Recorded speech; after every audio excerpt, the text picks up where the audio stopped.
from Harvard Square. Oh, womp womp. The epicenter of the cold, I'm calling this the Cold Civil War 2.0. It's a Business Pants Friday show here at May 23rd Studios featuring analyst whole Matt Moscardi. Woo! I think it's the Civic War, not civil.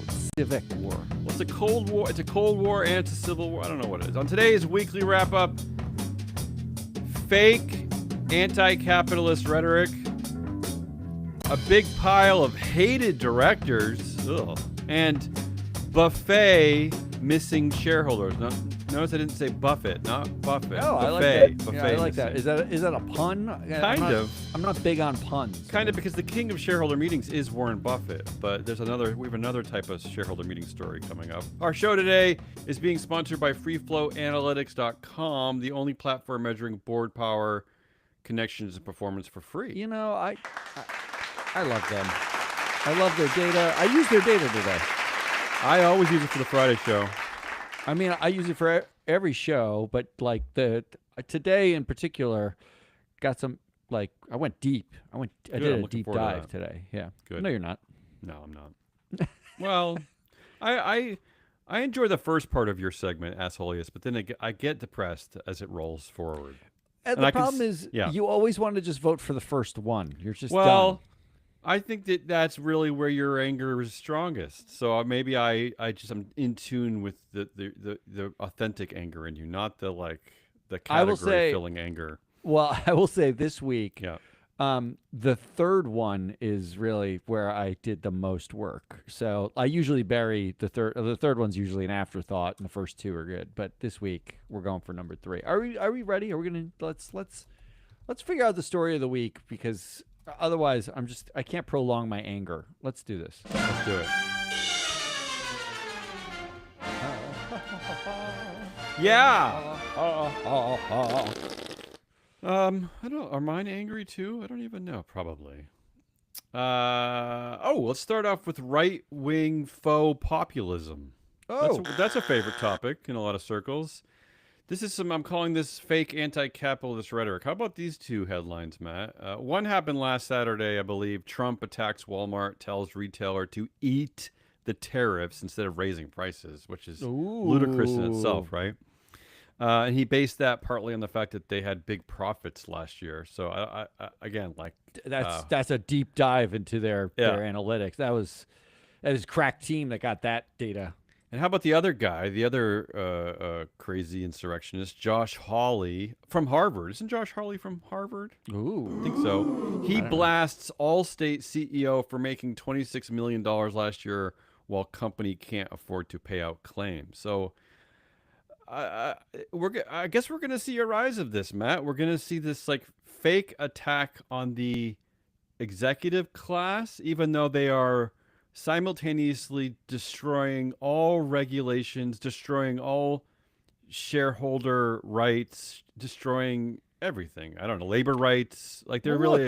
Right, go ahead. This week, you have the ability to agree with Josh Hawley, which I know lots of investors want to do. That's common. I hear that a lot. But Allstate is up for vote this week. The directors are up for a vote. So I'm just saying, and we pointed out in our Proxy Countdown show yesterday that 6 of the directors from the Wall Street Journal top 250 directors in the world, in the U.S. I forgot about this. Yeah, 6 of the Allstate directors were on that list. Yes, and they're up for a vote, and 3 of them failed to deliver TSR, and all their jobs. They bat under 400 according to Free Float Analytics data, which means the average directors of 500. They're below 400. They're not good. So now's your chance to go, Josh, I agree, and we're going to vote out some directors. Align yourself with Josh Hawley for once. I mean, how about this, though? He, first of all, the CEO of Allstate's name is Tom Wilson. Hawley said things like, sounds like you're running a system of institutionalized fraud, which is great, right? Because there is no mechanism now to fight fraud with his party, right? They're dismantling the ability to fight fraud. He also said, I have to notice that your profits have never been better. So we're square back into the stakeholder capitalist revolution is taking foot again, but only in a populist rhetoric, right? There is no meat behind it. It's all theater. I mean, can we? At what point, like, did it happen that Josh Hawley's now a Democrat? Basically, Can we call him an right? ESG queen? Like Can we this call him a ESG drag Ooh, queen? I like I mean, because this is just utter ESG nonsense. drag utter, queen. utter nonsense. I love that. Yeah. I wonder how many of those there are. That's everyone at Strive, right? Like they're all ESG drag queens. Where I mostly hate this is that I think we talked about this in an earlier show. Is that there are so many people on the left now who are either giving in immediately to the Trump administration or just refusing to watch the news anymore because it hurts their feelings. So, why don't you fight back? Why don't you fight something? Keep fighting your fight because they're not done fighting. They're not done with their lies. They're not done with their rhetoric. So what do you? Come on, get involved. Get engaged. All right, that's my first story. Second story, and this also is kind of is on the edge of this fake rhetoric because this comes from Fox News or Fox Business, whatever, same thing. This is their headline. Tesla CFO earns staggering $139 million compensation package. That's their word, staggering. Wow. Which isn't news, by the way. It's not that you can't really insert adjectives, and that's not an objective reporting of his pay package. But I do agree. Staggering staggering. Staggering is a measurable number, right? Stagger. So let me point out some things about. First of all, do I have to go over the list of all the things that Tesla is failing at? First annual sales decline in a decade last year. Chinese automaker BYD surpasses Tesla in European sales. No, you know what? This is the sales plunging in California. Yeah, this is the CFO. I don't care. Right? Like Tesla led all automakers with recalls last year. Tesla's reputation has fallen into the gutter. 95th place now out of 100. Wow. And a new Axios Harris How did he poll. even get it in the top 100? Here's the thing that really irritates me about this. First of all, it's a pay package that is it's like the United Healthcare, their new boomerang CEO who's just getting options. This guy, Vaibhav Taneja, I apologize for destroying that name, although everyone destroyed my name as a kid too, so I don't really care. He's getting only equity. None of it's performance based. It's all just it's 80% options, 20% restricted stock. Here's the thing that irritates me, Matt, is that I don't know if Tesla's playing a game because they're just angry at everybody, but they're one of the few companies that has not even released a proxy statement in over a year. So when you go to the proxy section of the SEC, there's just nothing there, right? I like that. Nothing in the past 365 days, and this information was in fact hidden. Not only in a 10K, but in an amended 10K from April 30th, 2025. So I don't know what kind of game Tesla's now playing. They're trying to hide information from shareholders. I don't know what they're up to. It's annoying. Tesla, you're super annoying people. They had a proxy last year. Okay, that was last year, but typically you see one within a calendar year. It was. I think they released it because that was the giant pay package. It's just over a year. Okay, since still. They did it. It's like, so why are they putting this? Why are they putting this information in a 10K? Hey, you don't usually see the summary compensation table and the compensation philosophy all within the amended 10K filing. Nobody uses a 10K, so this was a fun way to stop get it hiding. out there. Stop hiding. This is fun.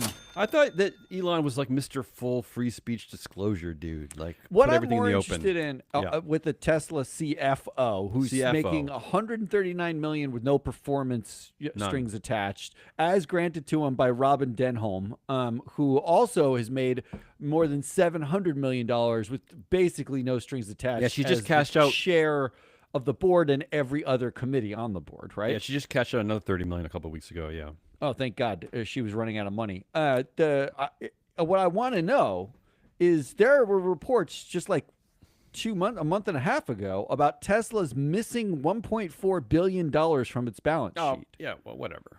Isn't that the only thing the CFO's got to do? Like he's the guy who's got to look under the carpet and feel between the couch cushions and that's his job. Maybe Josh Hawley can find it.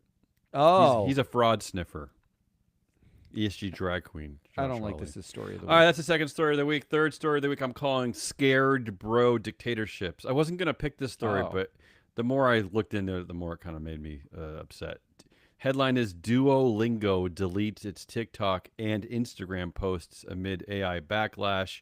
So CEO Louis Von On posted a memo on LinkedIn last month that got a lot of press describing plans to make the company AI first, saying they're going to gradually stop using contractors to do work that AI can handle, saying head count will only be given if a team cannot automate more of their work. He also said that there may still be schools in our AI future, but mostly just for childcare. This guy's a real genius, I guess, about everything. He knows about education too. So what happened was they have a very active social media world. Their fans got really upset. The people got upset. There was a huge amount of backlash. So Duolingo took down their accounts. They just wiped everything clean. They just gave up. And then a spokesperson said, finally a spokesperson said, quote, let's just say we're experimenting with silence. Sometimes the best way to make noise is to disappear first. And here's why I picked this story, Matt. Because this is yet another dictatorship, this is a bro dictatorship, yet another example of a company that is afraid of any kind of input, any kind of a counterbalance, of oversight. This is led by two co-founders, CEO Louis Von On and Chief Technology Officer Severin Hacker. They control 83% of the board influence, including the freeflowanalytics.com. They control 76% of combined voting power, but not because they own the most shares, Matt. God forbid. It's because their Class B shares are entitled to 20 votes each. Oh, there it is. It's just all a made-up nightmare. I am just more and more sick. Matt, it's only these bro dictatorships who don't even officially own control of their company who have control of their company. I'm just sick of it. And they're the ones telling us that, like, we're not going to need schools anymore. The teachers will just be there to like change diapers and Let's implement dual class shares as federal voting policy. I think think there should be. I think we might as well. You know what? If we're going to embrace it, let's embrace it. If we're not going to care. If investors are like so casually indifferent to who actually runs the company, whether or not they have any stake in the game, whether or not they can depose somebody who sucks at their job. If we don't care about that, then let's hand out dual class shares everywhere. Like maybe life should just be dual class shares. You know what, Matt? Here, I agree. Under this principle, okay, the founders always get the controlling shares. They always get the dual class share, the benefit, right? So why don't we revert back? Why don't we give the 13 founding colonies in the United States? I love this. They get dual class shares. And I'm looking at you, like Massachusetts, Connecticut, Rhode Island, like for instance. So we're gonna give them dual class shares. Let them control the country, because I'm sick of what we're getting right now. I mean, with the exception of New Hampshire, who might be relegated, who might be a founder that was forced to liquidate. But I think that's the way it should work. The founding colonies should get dual class shares for every federal election. And then we'll see what happens. Then we'll see if people don't actually like dual class shares. Yes. Believe me, they won't, because the majority of these founding colonies are in fact currently what they refer to as blue states. Oh, the woke ones. The blue states. All right, that's the third story of the week. This craziness over at Duolingo. I just love that they completely dominate their company, and yet they're hiding from a social media. They're complaining. They deleted their social media. They're upset because they are saying that we're going to fire everybody for AI, and now they're running scared. It's just so stupid. The last story, another one that gets me irritated, and I'm calling this category the worst kind of suck-ups. This is awful to me. Verizon ends DEI programs and diversity goals as it seeks approval for Frontier acquisition. And then the follow-up headline, Verizon dumped DEI, and then regulators cleared its $20 billion Frontier deal. And this is a month after T-Mobile did the same thing. From April, T-Mobile announces DEI changes in pursuit of Lumos. So A day after T-Mobile said it would end its DEI practices, the FCC gave a green light to T-Mobile's deal with EQT for fiber operator Lumos, whatever that means. And now, Matt, this is from yesterday. AT&T, although I don't know what's going to happen here. AT&T CEO John Stankey is not yet showing his hand on whether he plans to dial back DEI initiatives to gain approval for its big new fiber deal to acquire Lumen Technologies. So let's hope, Matt, that AT&T will be the only one that doesn't back down. But I feel like it's gonna back down, right? I mean, look, just as a reminder, can you believe this is all happening at the three biggest cell phone providers in the United States just in the last month? Yes, I can believe really? that. Look, we covered in our proxy countdown 2 weeks ago Hans Vestberg, who's the CEO of Verizon. Absolutely. Who, I have to credit where credit's due. Hans Vestberg is the guy who wakes up every morning and rates his mood on a scale of like 0 to 5, right? He has a spreadsheet for the last 11 years or something with his mood on it. So I love that data. But his mood must be jolly right now because he's basically like there's no accountability for him. He's on the BlackRock board, and we talked about how he's one of the worst performers on the BlackRock board. We suggested voting against him there. He's the CEO of Verizon, and Verizon's board, this is what we wrote, quote, Verizon's board has returned to 388 in TSR as a group. Vestberg has flatly underperformed. This is a deeply underperforming board with 0 directors batting over 500 on TSR or controversies, despite 2 of the directors being on just the Verizon board. This is a pattern and it's consistent. We talked about how all of these directors are highly interconnected with one another at Verizon. This is a endemic. This company's badly run. So the only way they were going to get through antitrust anymore was to suck up and drop DEI, something they didn't care about anyway. None of this is that surprising. It's also like, it's horribly transactional. Yeah, it's horribly transactional. Which I guess is the just be clear what the transaction Trump was. Administration. We just traded basically training highly qualified black people for buying another company. Yes, exactly. Effectively, didn't we stop that roughly around when slavery ended? We stopped treating like people of color like an asset that we could just dump and trade. Like that's what we're doing. That's what we're doing now. And it really, it's mostly bad for me personally because I just spent the last 3 months of my life dismantling my whole shopping program so I'm completely out of Target now. I've completely moved everything over to Costco, which is, I love Costco, I gotta admit, but it's a nightmare because it's so busy all the time. That's my first problem. The second thing is that I unfortunately am a customer of Verizon. Yeah, I am too. And I'm doing some research, but I have nowhere to turn. If AT&T buckles, which we know they're going to buckle because this is what you do. T-Mobile? No, that's what I'm saying. T-Mobile already in April, they got rid of their DEI. Have you been listening to the show, Matt? I just told you.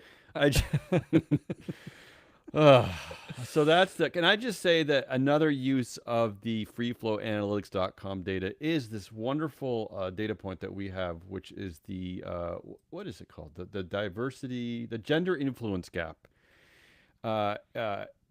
Which tell us what the gender influence gap is. Let's say you have a board with 10 people on it and 3 of them are women. That's 30% of the board are women.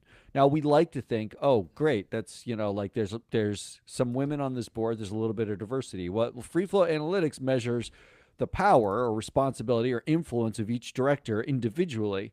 So if the 3 women are 30% of the board, but they only have 10% of the power on the board or the influence on the board, that is a gap, an influence gap of minus 20%. Effectively, what Free Flow Analytics is saying is you've achieved diversity without inclusion. You have people there, like body count, but they actually have no responsibility or power to actually influence outcomes.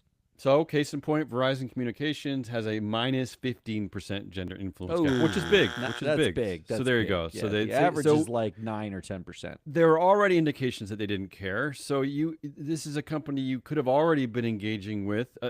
This is a foreshadowing to one of my upcoming stories for Good Leaders of the Week. Is that you can already be targeting directors to vote in and out based on some of your investment philosophies. You don't have to be waiting for Josh Hawley to shout or for Verizon to dump DEI. You could actually be using the data at freeflowanalytics.com to make investment philosophies and decisions even before that.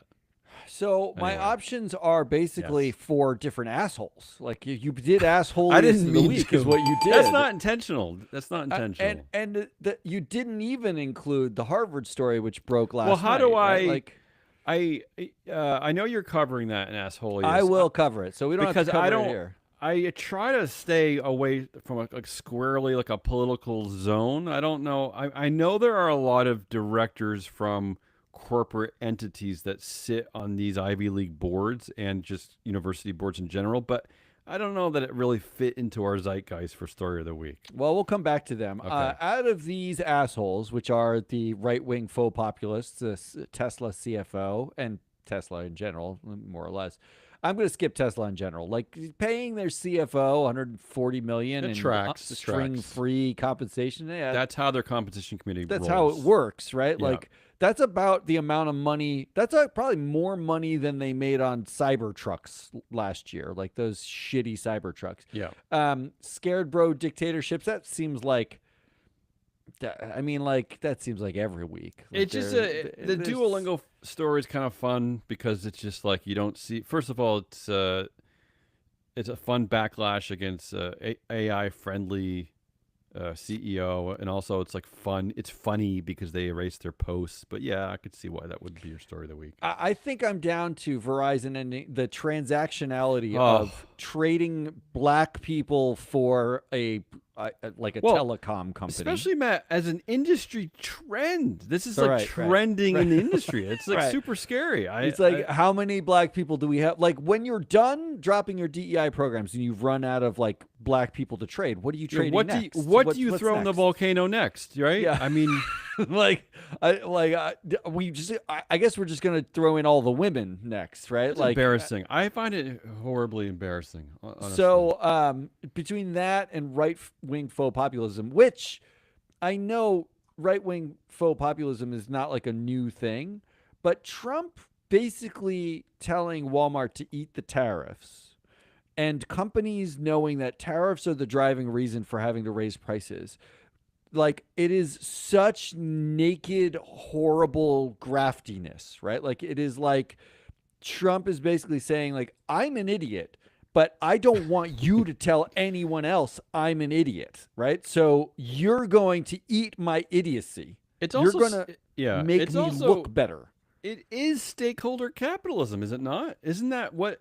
I mean, wouldn't No, we spend it is political. It is okay, purely but political. no, I'm sorry, but we He's have. not doing it because he cares that somebody's going to have to pay more. He's Isn't the doing it whole- because he isn't doesn't the want to get whole- blamed. But isn't the whole anti-ESG movement that we've been suffering through the last few years? Isn't it all about hands off our precious corporations? Don't do anything that is No. not just shareholder first, not No, just it is profit do what driven. I say, not what they say. The whole thing is just that's the thing. The Can't thing is take like it. you've been doing what they say, but not what Can't I take it. say. Now do Can't what I take it. say instead.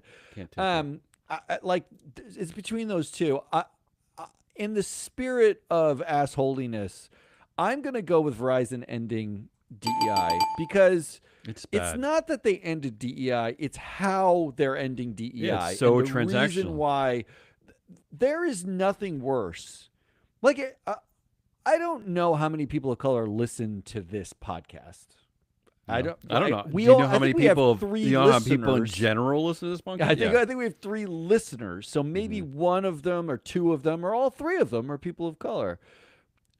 You have to ask yourself, am I willing? Is my future career, because mostly what they're dropping is targets for hiring, is training programs. It's stuff that basically inclusion programs. We're talking inclusion about programs, because our gender influence gap. lest we forget, Vivek Ramaswamy came on this show to tell us the reason why there aren't a lot of black CEOs in the Fortune 500 is because of critical race theory. He effectively said there's been a disadvantaged system that doesn't put people in a place on average to have as much success as Where sort of their succeed. white male counterparts, right? He said that effectively here. I'm agreeing with Vivek. They were barred from opportunities to succeed, essentially. I'm agreeing with Vivek, right?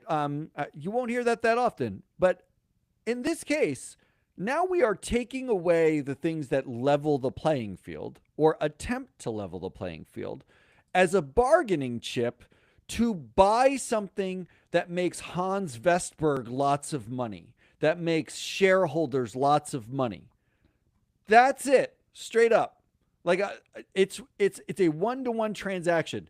Your future and your career and a level playing field for you traded for money right over there. Just some money. That's it. That's where we're at. That's a horrible, horrible future. I don't like this. Not only that, Matt, but a lot of these unhappy. A lot of these M&A deals don't necessarily work either. It's not like it's guaranteed success that buying Frontier. I mean, it may very well be $20 billion for Frontier. Frontier, is the last person that does like plug-in phones. Right? It very well might pay out on the long term, but it might not. That's the crazy thing. It's not like it's a done deal, right? It's like a done. All right. Can we move on? Yes, let's move on. All right. What do we have next? We have Goodliest. Goodliest. Which I'm looking at the Goodliest. Well, I don't know how good these really are. Maybe we failed. We did have a good game earlier this week on Tuesday. So if you want to hear some actually good stories, go download that episode and listen to it. But both of these stories seem a little tongue-in-cheek. But my story really accentuates the goodliness of our product, maybe, of data, of director data, maybe. I don't know. Here's the story.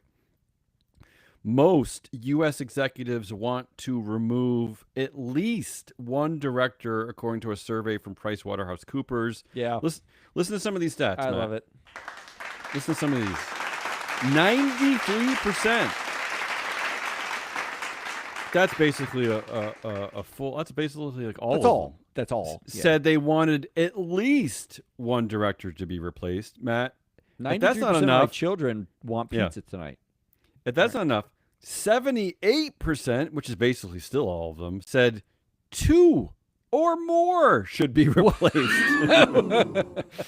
Half of them said that they're worried about directors' performance being diminished by their advanced age. Of course, again, like how do you quantify performance? 47 quantify advanced age. That's true too. Half are also worried about directors serving on too many boards. And how about this one? A third of them believe their board, only a third of them believe their boards have the right skills and expertise. Think about that. Think about that. Only a third. Yeah. Like, don't they largely choose them? Right? Like, it's of course. Yeah. Like, well, this doesn't in happen America, without CEOs involved. America, it's even hard to find, especially the Fortune 500. It's often hard to find companies where the CEO is not also setting the board agenda by being the chair. So is this goodliest for you simply because it's so shockingly stupid? Matt, I hear pushback all the time, especially from you who do the most talking, God bless you, to potential clients and clients, is that a lot of them are just a little bit uncomfortable with the notion of voting in or out directors that they hate or love. And I'm here to tell you that it's okay. Even the people at the companies hate their own directors. It's let's okay. Come back to that. That's one of my options for asshole. And not only that, I just want to say quickly, you don't have to be so negative about everything, people. You don't have to purely look at it as, oh, I don't want to vote out Dave, because you can also be looking at it as, I have a very qualified candidate, Julie, who actually I am I am offering to put on the board. You don't have Yeah, to just but be negative about everything. Can we start with Dave sucks at his job and shouldn't be here? Okay, Can fine. we start But with that? I'm just saying, like, there's a better version of this where we're actually making the company better. But go ahead. Yeah. Ironically, I totally agree with that because framing wise, investors seem to need that hug before they're willing to like make any sort of decision about directors. Yeah. But if this were a sports team, you absolutely would not need that. You would absolutely do we ever say that we're not actually getting rid of the worst player on the team? We're just making a slot for maybe a better player. No, we say you're underperforming. We're sorry, we have to let you go, right? Like we are making a slot, but we are making a slot by cutting somebody we can't use. Like you're a nice guy, but it's just not working out. Sorry. That you don't have to feel bad. You don't have to hug them on the way out and say like, this is just to give Julie a shot, right? Like it's just, it's weird. Be okay cutting underperformance. Well, it's weird too in this age of anyway. I mean, mass layoffs, and I mean they can cut 10% of the workforce pretty easily. But that's a whole nother story. All right, go ahead. What's your good news? I've only got one, and it's the headline was BYD overtakes Tesla in Europe for the first time. That's more bad news for Elon Musk. The goodliest is now that I don't know if this is goodliest, but now I'm full on rooting for China. I never did before, but I'm not alone in this. Here's another headline from this week. Jamie Dimon says. I love a good Jamie Dimon says. I love it. Jamie Dimon says he is a red-blooded American patriot capitalist. He said that before, actually, yeah. Yeah. No, then he was a full-throated red-blooded capitalist. Yeah. But he sees how China's hustle is paying off. Why does That's he what always said. have to That's what he qualify? said. Is there a single person who doesn't think that Jamie Dimon is a red-blooded American patriot capitalist? That does seem to be like that's like I have a black friend. It's like a weird qualification everywhere. Like right before you say something that contradicts that. I mean, he runs one of the, if not the most famous American bank. I don't know what else he could be. But by the way, let's not forget that it wasn't that long ago, in the 70s, I believe, where the revolution of Japanese cars kind of took over America. People were hesitant. Let's not forget that the Japanese fought, with the Axis during World War II. They were our enemies for a long time. But what happened very kind of, well, maybe not so slowly, was that Americans realized, oh, these cars are better, they're safer, they're cheaper. So, why can't we have a nice car from China? What's the difference? I don't know. I'm really annoyed that I can't cares get where a they're BYD made? car. Yeah. I would like one of those. That's I'm your voting goodliest. for mine Okay. as goodliest because we're going to come back to yours anyway. All right, fine. Let's just call it yours. Let's move on. All right. That's standing for your standing up. Well, for yourself. with only two of us voting, I don't know. Who cares? Could be a tie. That could be a tie. Could be a tie. Yeah. All right, I got three. I got three. I get Yes. three. It's three. Oh, we're already winning. Yeah. And the first one, see, I just cut one. That's how I set expectations and then bring it back. The first one's really short. And you're not going to like the first two, really, anyway. I might. The first one, shareholders lamenting the rise of virtual meetings. Yes, they want their buffets. They want their breakfast buffets. Here's the headline. Yeah. Shareholders lament the rise of virtual annual meetings. That was the headline. Yeah, you just said that. Yeah, I know. Well, I didn't say the headline. I said. You see what I did there? Yeah. Look, you guys vote in favor of directors at a 96% rate. 96% is the average for vote. Well, they don't want to be mean. They don't want to be rude. They lament the hummus. They love the hummus. What questions would you ask them that you aren't getting to that would change the way you vote on anything? Historically, investors have voted on average 96% in favor of a director. Now, obviously, they have shareholder proposals that are non-binding that they also can vote on. But having a virtual meeting actually doesn't make a difference because you don't vote the votes that you have in any way that suggests you're getting anything out of the face-to-face meetings. So did you miss the FaceTime where you could have voted 97% in favor of them? We're social creatures, Matt. They want to enjoy hummus with their friends. Like, what questions do you want to ask? Like, what do you want to ask them? Can we get a list? Can some investor who listens to the show send in a list of the questions that you would ask at an AGM that could change your vote? I don't want a list of questions that you're just curious about, like, what are you doing about AI? But I mean a question like you would ask a set of directors or the management of the company that question, and it would change the way you vote. Because the reality is, none of you vote against anything for the most part. Like, that's not true of some of the pension funds. I get it. They just want to be there. But come on. All right, okay. All right, that's number one. Number two. I'm not voting for that one, by the way. I know. You should think about it, though. Number two. Shareholders who are afraid to vote against directors. This is the common theme, right? Like, because you brought this up, 93% of U.S. executives desire board member replacement, survey finds. 49% of directors think directors themselves. So, shareholders, this is the situation you're in. 93% of executives think that a board member should be replaced. And as Damien said, more than 70% of them think at least two or more should be replaced. At least. Two or more. Now we're getting up to a full, 25% of the board, basically, in most cases. Two or more. Meanwhile, 49% of directors think another director should be replaced. So you have basically half of directors think someone in the other half should go, and 70+% of executives think two or more directors should go. Could you just grant them their fucking wishes? Just choose one. And if you can't choose one, I'll do it for you. I looked at directors actively on two or more boards who have served on at least 3 boards in the last 7 years. I filter them just straight up by performance. This is using free flow analytics data. I just look for, are you below average on earnings, TSR, and controversies? Do you underperform? Yes. So you've had multiple years across multiple boards to do just fine, right? To just be average, but somehow you are below average everywhere you go. So you're not just worried about diminished performance that comes with age. You're just worried about just bad performance in general. I'm just saying, age. You've had years to perform and you haven't done it, okay? There were 66 options to choose from in the U.S. just looking at this quick filter. This is a quick filter. And they included people like Randy Weisenberger at Valero Energy and on the Carnival board. He's on multiple boards now. How about Robert Johnson on Spirit Aero, Roper, and Spirit Airlines?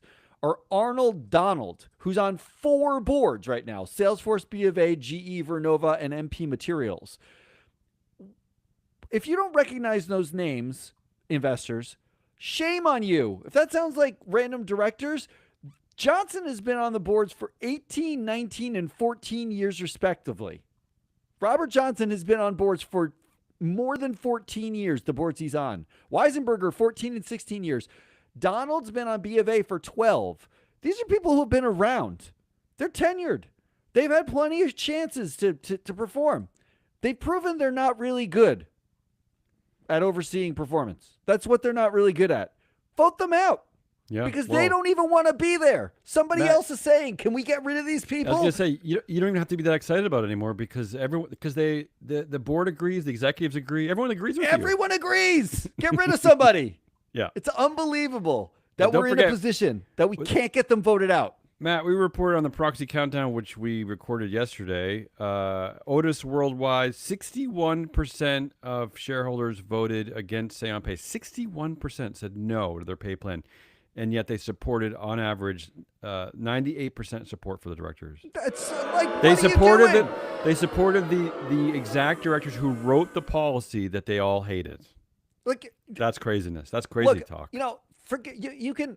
I'm just using performance numbers to give you a filtered list that gives you the ability to go to these companies and vote these people out, knowing full well that both executives and other directors agree with you. Actually, The only engagement question you should be asking when you go meet with a board, if you meet with a board, if you're a big enough investor to like get on the phone call, meet with the board, you're sitting there and you're doing your engagement questions. You're asking about like, what's your AI strategy, or how you're dealing with carbon and climate change, or like, what about this major merger or acquisition, whatever. You got all your questions. Your analysts have written them all out. You had your UBS AI clone analyst write down your list of questions for you. You're sitting in front of that human being. You're asking them question by question. Ask them as the last question, which director would you vote out in this room if you were to vote somebody out? Yeah. Can you imagine like quietly asking the directors, like, Yeah. hey, just out of curiosity, if you had to pick somebody for us to vote against, who would it be? Yeah.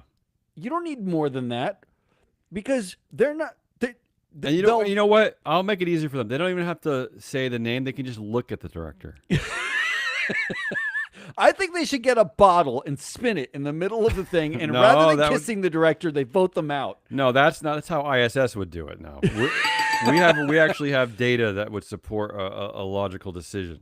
So that where you thought that was goodliest, it totally triggered me. And why on earth are these shareholders not voting? Well, these I'm just people saying out? it's good, because if you ever get in a conversation again with a potential client, you could just say, "Look, I hear your concerns, but I just want to show you the data. But I want to you're show an you the idiot. survey." Yeah, I want to. You don't have to say. You don't have to call them an idiot. No, because, it's fine. I'll call them an idiot. Yeah. All right. And number What three, else? my number three asshole of the week: Oh no. Harvard board members. Wait, the board. Harvard board members. you not are the also board mad of at Harvard. Harvard. Yeah. Not the board of Harvard. People who went to Harvard who are currently sitting on corporate boards. Oh, I had this misread. That must be a lot of people, right? I pulled all the data from Freeflow Yeah. Analytics. The headline is DHS barred Harvard from enrolling international students. So the Trump administration is targeting just Harvard. They want to revoke their nonprofit status. They're now not trying to not allow them to have international students, which are a quarter of their student population. And this is because these directors, these very rich business people, have let Bill Ackman be the big fat useless mouthpiece for Harvard alums, right? Like he's the guy who gets Claudine Gay fired. He's the guy who's basically saying the Trump administration should attack Harvard. Well, firing a black woman is a feather in your cap if you're a Bill Ackman type, right? Because that's the meritocracy fire, the anti-DEI fire. Well, there's one Bill Ackman. Yeah. And I am wondering, where the hell are the rest of the Harvard alums with money standing up and saying, this is not cool. Nothing about this is cool. No. So I looked. Not only against Harvard, but against data. America. I mean, it's a two-pronged attack. Yeah. There are 2,173 companies in the Freeflow Analytics database that have at least one director who attended Harvard. That's incredible. 2,100 companies. That's There's only incredible. 9,000 companies in our database, amazing. and that's global, right? That's That's amazing. like Malaysia, right? Like Yeah. that's everywhere. 848 of the companies are non-U.S. companies. So like there's almost 1,000 companies that are outside of the U.S. who have people who went to Harvard. Those are the international students you just stopped allowing. Think about that just alone, and the lunacy from the fake populist rhetoric of the Trump administration, that they basically want to diminish American influence. They want to diminish our voice, corporate wise, worldwide. Oh yeah, go ahead. Well, 4% of Idiocy. all global directorships, not directors, directorships are held by what we know are Harvard alums. That's only what we know. Right. Because the data is not, unfortunately, that is not a required data point to disclose. So we're relying on these directors and companies to give us that information. They're not required to tell us where they went to school. And in the U.S., that number is more than double. 9% of U.S. company directorships. That's incredible. 1 in 10 directors is from Harvard in the U.S. That's crazy. The average network power of a Harvard director is $6.2 trillion. Network power being their friend, like how much market cap their friends and their friends of friends control, right? So the average director globally is 2.6 trillion in network power. Harvard directors are 2.5 times that. They have 2.5 times the power of an average director. They have 13% average influence compared to 11% for everyone else. On average, 38% of Harvard directors are measured in our database as having merit on paper, where 20% of non-Harvard directors do. And it's driven not by the fact that they went to Harvard, it's driven by the fact that nearly 2/3 of them have core industry knowledge on the companies where they sit, and more than half of them ended up being company leaders, CEOs, board chairs, lead independent directors, where only 19% of non-Harvard directors have core industry knowledge and less than half of them are leaders, right? Like these are on boards. Where we have race and ethnicity data for Harvard directors, which is 1,600 Harvard directors, 28% of them are non-white. That seems pretty high. Compared to only 16% of non-Harvard directors who are non-white. It is insane. Yeah. You have a diverse cohort, a more diverse cohort, I should say, of highly intelligent, very wealthy, very powerful people. Yeah. Who are not saying shit about what is happening. There should be a slew of press releases from these human beings. Yeah. Just saying, like, did Harvard not help you get where you were? That, like, you didn't meet anyone at Harvard who helped? Having the Harvard, name on your resume didn't help you get your first job? Is there no culture of Harvard where you care about other Harvard people? I hated Harvard. I currently don't like Harvard. I didn't go to Harvard. I don't like Harvard. But this is madness. Somebody needs to stand up. Some coward needs to and by the stand way, up and nobody do this. cares about who Matt likes and doesn't like. I don't care if you liked or didn't like Harvard. But the fact is, these Harvard people are everywhere, and Bill Ackman's the only one who's out there saying Harvard is like a shithole that needs to be torpedoed. What are you talking about? Harvard is set up like 9% of U.S. company directorships are in part set up because Harvard existed. The name Harvard gets people indoors, right? They have more power, more money, more friends. They're more diverse than every other cohort.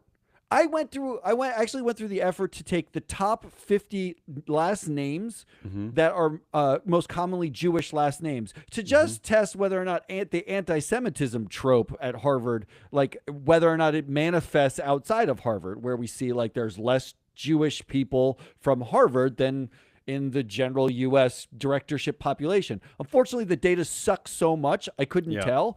But the reality is, I have to believe that Harvard is actually a net benefit for these people. Yeah, well, this is the sadness of all this rhetoric, which is under the guise of there's anti-Semitism at these places, right? Columbia, Harvard, but every institution they're attacking, the Trump administration attacking, is hurting Jewish people because the Jewish people have a very strong presence at academic institutions, including the Ivies, very strong presence in sciences, the arts. I mean, so he's just attacking the very people that they're pretending to care about. And by the way, no one really buys that the Trump administration or Republicans care about Jewish people anyway. But I don't pretend to know whether or not Harvard is anti-Semitic or has systemic bias. I think it's a little ironic that we are not worried about systemic bias against black people, but only systemic bias against Jewish people. Well, you say you're talking about the Trump administration. I'm talking about the administration. Like but also like the colleges. I'm sure there's systemic bias at colleges everywhere. You don't think Texas A&M is like discriminating against somebody, right? Like there's systemic bias everywhere. That's the point. That's the point of like DEI. It's to eliminate systemic bias. It is to level the playing field. So the grand irony is we're worried about a systemic bias at the expense of all the other systemic biases that also exist. Regardless of that, that's not the point. It's an interesting question, and it's one of the reasons why we call directors a protected class. Right, because borrowing from the other story where we have 93% of executives say that they should replace at least one director, 6% replace at least two directors, and yet we get constant pushback to we can't replace directors, like that would be rude. But But this protected class is 9% of Harvard directors. You're saying that why do they fear talking back? Why do they fear opening? What, are you going to get Because voted out? well, but I'm saying, do they fear it because they know they're part of a protected class like this? Like they don't want to leave this brotherhood? Is the brotherhood more important than the rights of their this educational university? You know what I mean? Like why won't they open their mouths? Do we have I don't any understand idea? it. I don't Yeah. understand it. You can't get voted out of the board. Like you could take a dump in the center of the like the boardroom table, But what and I'm saying is no that investor's going to vote you out. this is such a rarefied protected class that they cannot lose their jobs. They cannot get voted out. But that is why they won't open their mouth, because they have such fear of leaving that brotherhood. Like that. I don't know The that most they important would. thing is that brotherhood, right? I mean, like, why does it work in the reverse? Right? Why does Bill Ackman get to say whatever the hell he wants, and it doesn't cost him anything? Like, Yeah. it doesn't cost him anything. Well, This is the yeah. cowardice, right? Like, The only example we're seeing of this recently is Target, which Target's the only company that has that they're saying that is losing business because of their rollback of DEI. They're the only one. So Target's losing business not because of the rollback of DEI alone. They're losing business because they ping-ponged because they have no viewpoint, right? Right. Like they effectively were like, we're just going to sell something and make as much money on like Pride Month as we can. Or like Bud Light, we're going to give a trans person a beer can because we're just going to sell everywhere that we possibly can. And ping-ponging back and forth by saying like, oh no, we don't actually like trans people, or oh no, we're gonna hide the pride stuff in a locked room in the back, or we're gonna take it out of some stores because those people near there might be offended by them, means you have no viewpoint. And frankly, even if Target went back to DEI, no one they've would believe lost them. everyone. Yeah, no one would believe it. But the problem is the ping-ponging. But my point is, what do these directors who went to Harvard, what do they feel like they have to lose to stand up for Harvard? I don't know. That's what that's what I don't understand either. Even if half of them said something, or 20% of them said something. But do they feel like it's the equivalent of Bud Light giving a can of beer to a trans person? Is that what they fear? They fear like that the Trump people are going to come after them, or they fear they're going to lose their life? Like, what do they fear? I don't understand. But if that is the fear, we're already in a full dictatorship, right? Like, so you either stand up and you say something because we're not in a dictatorship, and you can, or you sit down and we are in a dictatorship. I hope if there are any, I know we have, there's some evidence of like some journalists who listen to these shows, and certainly some executives at some companies. I hope that they pick up on these data points that you've just presented, because this is an important part of this puzzle. And reach out to Matt if you want to use some of this data, because this is a very important part of this fight, this struggle with Harvard versus the Trump administration, is that the amount of corporate power that comes just from Harvard alone should be enough to quell this immediately. And and somebody should be pointing out this brethren of corporate power, right?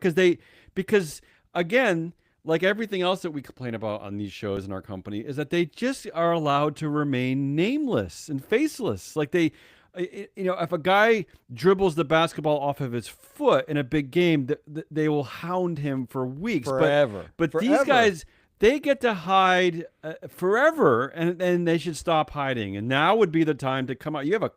Matt, the data you are referring to here is an incredible amount of collective power. 9% of all U.S. company directorships are held by people who came from Harvard. That's incredible. It's incredible. 1 in 10 directorships. That's incredible. I hope other news agencies can pick up on this data. And I didn't even go into nonprofit directorships, right? Like what nonprofits these Harvard public directors who went to Harvard, what nonprofits they sit on, or their connections to their boards, or like there's so much power and influence. Or this doesn't cover like law firms with Harvard law people, and I have no idea why you're all like, we should have a press release signed by 1,000 Harvard alums from public companies saying this is not okay, especially the fact that 850 companies, non-U.S. companies, have a Harvard alum on the board, right? Like those boardrooms en masse should be saying we value the abilities and the cachet and the influence and power and networks and intelligence of all these people from Harvard. Like we use them in boardrooms. We value it. What are we doing? Those are my three. Those are my three. All right, So give you've me got a quick recap. Yeah. shareholders lamenting the rise of virtual meetings. No. I can't vote for that Shareholders afraid to vote against directors, despite the Maybe. fact everyone agrees with them. They should vote against them. And Harvard board members. Well, this is a sitting tough silent. one. It's tough to call them assholes already. Maybe they won't sit silent. Although I know they will. Harvard's been under attack for 6 months. That's true. Like, That's true. and Bill Ackman got Claudine That's Gay true. fired. That's Where true. were you then? Come on, Yeah, people. because of handling how she essentially handled a student protest. Which I mean, there have been student protests. I mean that at universities forever in America. That's come on. one of the Just great things about American someone say universities. something. I'm struggling in this one because you know what? I don't know. You're right. I mean, if you dial it back to when Bill Ackman started this charade of a fight, then maybe you're right. Maybe why haven't we heard their voice? I mean, why haven't we? I mean, the reality is that other than this data set that you've just accumulated, they probably don't have a means of exercising collective power, right? They don't have a LinkedIn group, right, where they should. Or a Facebook group or whatever. There's a they Harvard should. club in every major That's city. true. They can talk to each other. But imagine if we could assemble that group today, like all 9, like right, like that's an amazing, and that group could just go right to the White House, and it would be wonderful. It would be a great I would that would love be a for them to protest I march. would like to see Yeah, that- televised. But I Harvard feel board uncomfortable members. calling them assholes because but you're right, they're not going to do anything, and they should. So I'll call them assholes. Go fine. Oh, I got you. I got you to do something Well, you didn't want to do. Yeah, it's a confusing list of assholes this week, and the shareholders who are afraid to vote against directors. That's every week, so I don't know if I can. I don't know. Now they just have evidence that like no one wants someone to be there. True, right? true. Like, so what are you doing? Just can you grant them their wish? All right, let's do. Let's get out of the show. Headliniest winners predictions before the show takes on its 7th hour. I have one headline, so I'll go first. It's easy. Chicago Sun-Times print summer reading list full of fake books. Wait, what? Reading list. Did they just have AI write the list?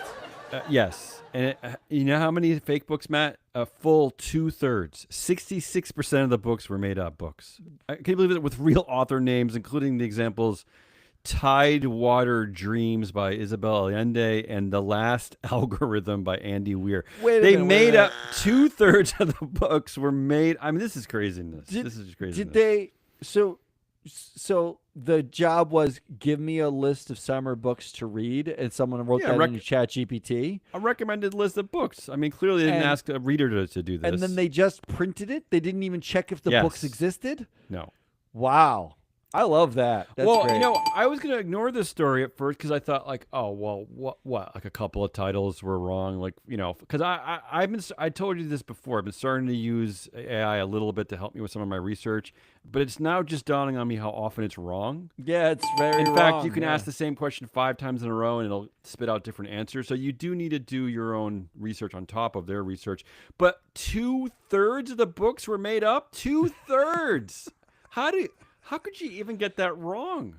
I mean, all the AI has to do is like look at the New York Times bestseller list and just take 5 of the books. Like that's it. Chicago Done. Sun-Times. Is there anyone who works there who's read? Like, well, that's the problem. Journalists right? don't read. I guess they couldn't find a journalist who likes to read anymore. So Oh, that's my good. headline. What do you have? I have 3. The first one, 3? one is just made me laugh. The first one was, buy the dip. You're twice as likely to do that if you're a man. Buy the dip. And what kind of dip?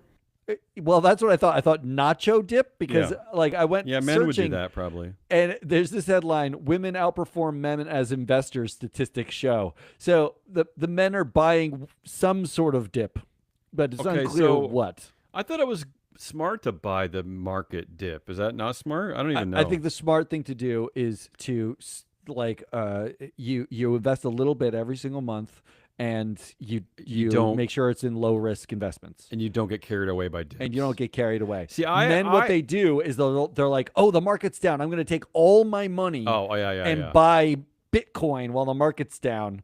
And yet I'm more buying the proof dip. that men are just as emotional as women, but we pretend they're like they're not. big babies. But here are the other two. Anthropic's new Claude model blackmailed an engineer having an affair in test runs. I don't really understand that one. I don't like I love that. Yeah. I love that. And I just laughed out loud when I read this. Pitney Bowes appoints activist investors as new CEO. That's a new one. I just love it. Like the company just gave up.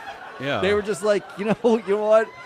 I'm not even going to fight you. Just take the company. It's yours now. This is a weird one. It reminds me of like corporate raiders, like Bain Capital, Mitt Romney. But no corporate raider wanted to be the CEO of the company. Right. Like that's what makes it so funny. It's just like, and the picture of the guy doesn't help it get less funny. No, he looks like a slickster.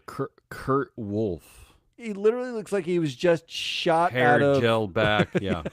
a 1988 Wall Street movie. Central Casting Wall Street movie. Yeah. Okay. Those are my three headlines. We don't need to vote on those. You want to get out of here with winners and predictions? Yeah, let's do it. Do you got a winner? Unfortunately, I hate to say this, but I'm taking this category seriously this week. My winner is Sam Altman. I hate to say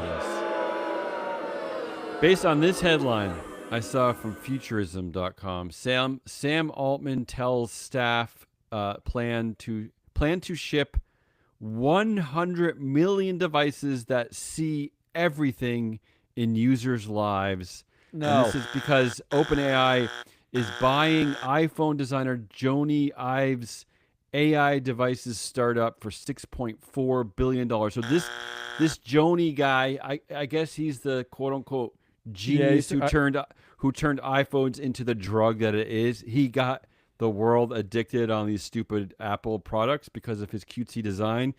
Now Sam Altman's buying his company, and now they want devices that basically are going to know everything about. They're calling this essentially the start of a Black Mirror episode coming true. I from a business perspective, he's the winner. I mean, it's on, people. It's on. I don't like anything you're saying. Yeah, sorry. I also took this category seriously, and my choice of a winner was Bud Light. Oh. Because thanks to one trans beer drinker, all it took was one, everyone shot their Bud Light cans and avoided this. This is the headline: beer is the latest source of hazardous PFAS or forever chemicals, according to worried scientists. So, Matt, the suggestion is not that they stopped drinking beer; they just stopped drinking Bud Light. I'm just saying that Bud Light was the most popular beer, and I'm sure someone somewhere they found was a like, new PFA-filled beer, have they not? No, they went to like Freedom Beer from a guy's garage, right? Like, there's probably less. And they don't PFAS have in forever that. chemicals in those. Do you think?